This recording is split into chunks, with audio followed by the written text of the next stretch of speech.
本語カフェへようこそ。台湾で日本語を教えている日本人の春です。今私はどこにいるか分かりますか？城崎温泉に来ています。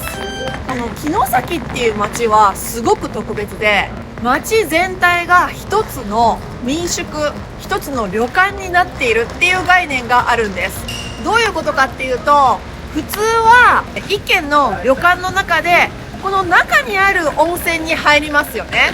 でも城崎では一つの旅館に泊まったら、その外にある7つぐらいのいろいろな温泉があるんですけれども、この7つの温泉にタダで入ることができるっていう、そういう場所なんです。もちろん泊まりがけじゃない人でも、このパスポートを買うことによって7つの温泉全てに入ることができますよ。私は今日1泊2日で泊まるので、旅館の中の温泉と、そして外の温泉、できるだけたくさん行ってみたいと思います。じゃあ行きましょう。駅の前にはこの土地の名産、松葉ガニのモニュメントがあります。駅のすぐ隣には早速里の湯という外湯があります。駅の前の道にはいろいろな食べ物やカフェ、そしてお土産屋さんがあります。まずは腹が減っては戦はできぬということで、お昼ご飯を食べる店を探しましょう。カニのフルコースもあるようですが、カニは今晩旅館で食べるので他のものを食べたいと思います。本日のおすすめ御膳の中から私はお刺身御膳にしたいと思います。1980円です。美味しい。柔らかい。噛まなくてもいいぐらい口の中でとろけます。美味しいです。まだチェックインの時間ではありませんが、先に旅館に行って荷物を預けたいと思います。さて、旅館に着きました。なかなか素敵な旅館です。旅館というのは日本式なので、ホテルと違って靴を脱いでスリッパに履き替えます。それほど大きな旅館ではありませんが、廊下から中庭が見えて素敵ですね。玄関の外には人力車がありました。さて、今からロープウェイに乗って城崎の街全体を見てみたいと思います。ロープウェイの駅に行くついでに城崎観光もしたいと思います。なんか街全体がすごくロマンチックなんですよね。そしてどこか懐かしい感じがしますね。もしかすると何年も、そして何十年、もしかすると何百年もこの景色は変わっていないかもしれませんね。もう少しするとたくさんの観光客の方たちがいろいろなお風呂巡りを始めます。そうすると皆さん浴衣と下駄を履いてうろうろされるようになります。まあ結構寒いんですけれども、1軒目のお風呂に入ってしまうともう暖かくなって浴衣1枚で大丈夫になるそうですよ。本当に景色がいいところですね。こちら180度いや360度絵になります。見てください。こちら何の店か分かりますか？ファミリーマートです。すごいですね。コンビニもこんな風に日本風の家屋になっていますね。はい、こちらが有名な御所の湯というところですね。こちらは後で戻ってきたいと思いますね。結構有名な温泉なので、私が大好きな抹茶のスイーツがいろいろ売られていますね。ちょっと雨が降ってきてしまったんですけど、ロープウェイの方向に向かっています。ここは城崎の元湯、つまり温泉が湧き出ているところです。その隣で皆が何をしているかわかりますか？温泉卵を作っているんです。以前の動画で温泉卵と半熟卵の違いについて説明していますので、まだ見ていない方は参考にしてくださいね。温泉卵が出来上がりました。トロットロですね。その隣では観光客たちが足湯をしていました。足湯というのは足だけ温泉に浸かることです。こんな風に城崎には足湯ができる場所がたくさんありました。あちらに見えますか？私たちが乗るロープウェイが近づいてきました。私たちのロープウェイがだんだん上がってきます。こうやって見ると、城崎が山や海に囲まれた街だっていうことがよくわかりますね。この日は残念ながら少し曇っていましたが、それでも景色は本当に素晴らしかったです。見てください。この景色。山の上には雪が少し残っていましたが、ここ数日は少し暖かかったので、雪が溶けかけていました。さて、まずは自分の旅館に帰ってきました。そして、いろいろな外湯を楽しむ前に、旅館の中にある内湯に少しだけ使ってみることにしました。旅館の内湯は3つあって、使いたい人が貸し切りで使うことができます。晩ご飯までになるべくたくさんの外湯を回りたいと思っているので、内湯には2、3分しか浸かりませんでした。最高。貸し切りですよ、このお風呂が。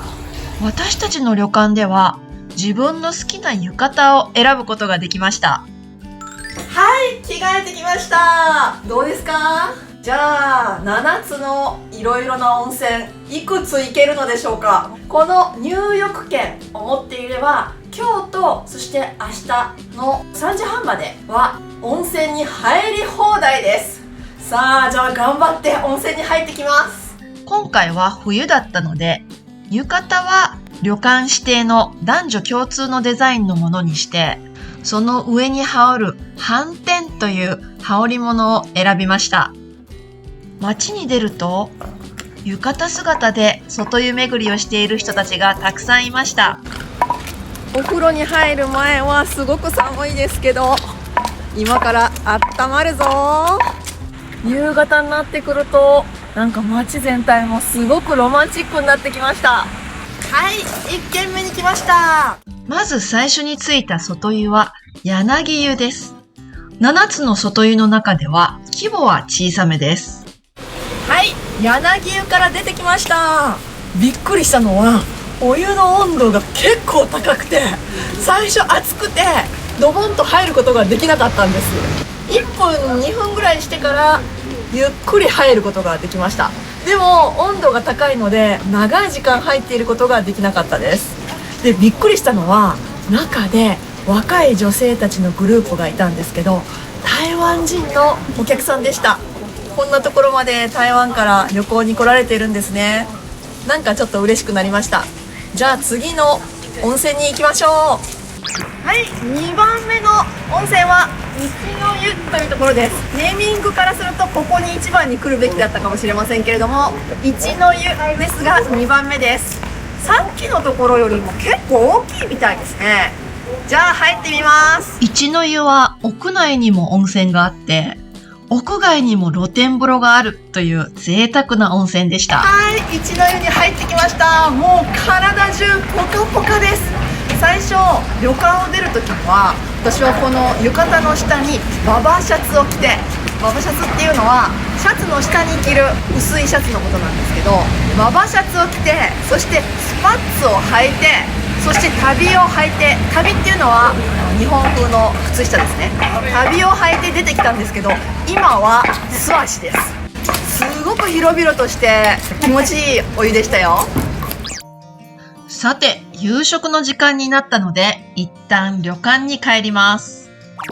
これはカニの刺身です。そしてこちらは焼いたカニです。またカニの鍋もあります。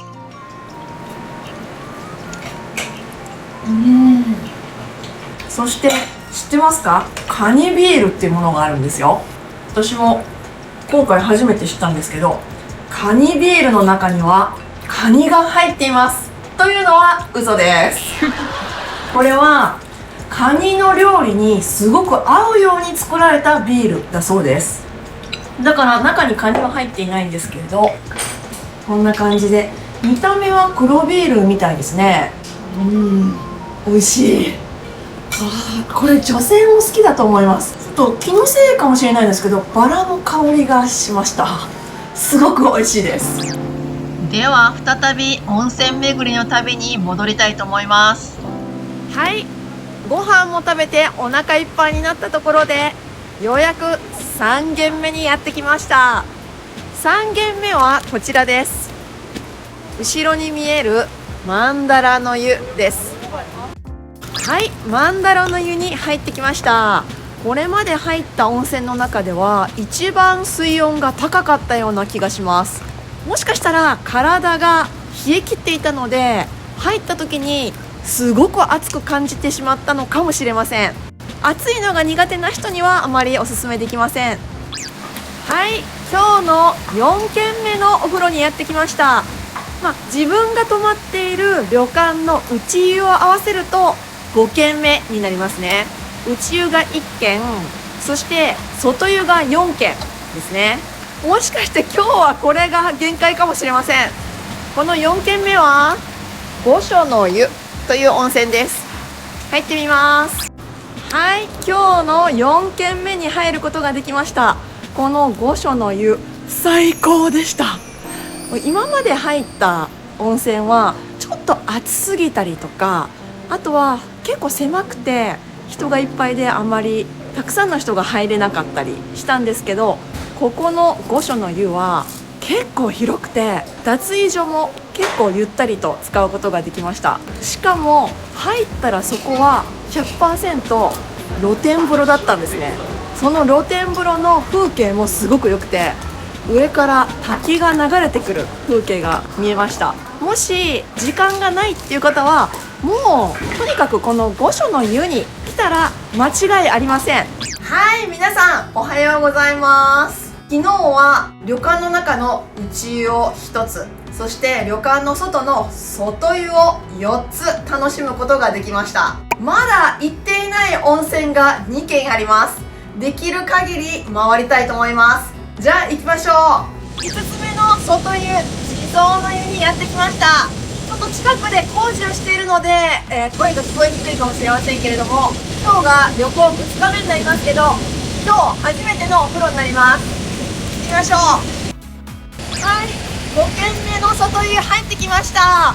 すごく良かったです。なんか朝日が入るすごく明るい空間の中で、ほぼ貸し切り状態で楽しむことができました。しかも、どちらかというとお湯の温度は高めでしたが、高すぎずちゃんとここまで浸かることができましたよ。今から旅館をチェックアウトして、もしまだ時間があったらあと1軒くらいは入りたいと思っています。じゃあチェックアウト行きます。さて、旅館をチェックアウトしました。今からもう一つの温泉に行きますが、その途中でたくさんのカニが売られているのを見つけました。そしてこちらは地酒のソフトクリームですね。こちらはいろいろな種類のせんべいが売られています。一つ買ってみましたけれど、すごく美味しかったですよ。6軒目の外湯、河野湯にやってきました。はい、これで6軒目の河野湯も入ることができました。昨日入った御所の湯もそうでしたけれども、この河野湯も露天風呂が素晴らしかったです。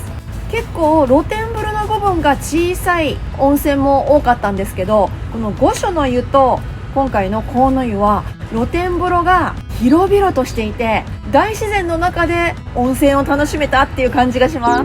はい、皆さん一緒に楽しんでいただけたでしょうか。昨日から今日1泊2日の旅に出ることができました。今帰りの電車に乗っています。一つだけ入れなかった温泉もありましたが、それは次回のお楽しみにしたいと思います。ではまた日本語カフェで会いましょう。春でした。